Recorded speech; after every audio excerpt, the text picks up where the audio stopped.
Bandara Sultan Mahmud Badarudin II Palembang pada arus mudik lebaran dari H-7 hingga H-3 tercatat sudah melayani sekitar 385 pergerakan pesawat dengan jumlah penumpang 58.636 orang.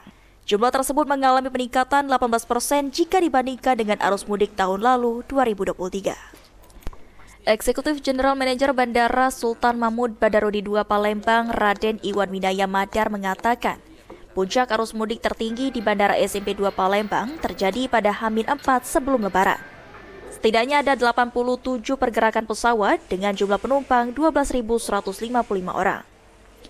Menurut Iwan, pada puncak arus mudik Lebaran tahun ini menjadi puncak tertinggi sepanjang tahun 2020 hingga tahun 2024 setelah COVID-19.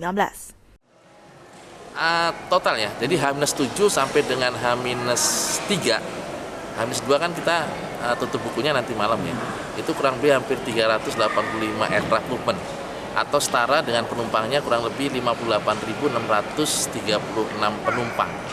Jadi kalau kita bandingkan dengan tahun 2023 dengan H-7 yang sama, kita mengalami peningkatan 18% dibandingkan tahun 2023. Iwan menambahkan untuk rute penerbangan yang mendominasi pada arus mudik Lebaran tahun ini ada 3 tujuan mayoritas, yakni Bandara Soekarno-Hatta Jakarta, Halim Perdana Kusuma Jakarta, dan Batam. Eki Saputra, PAL TV.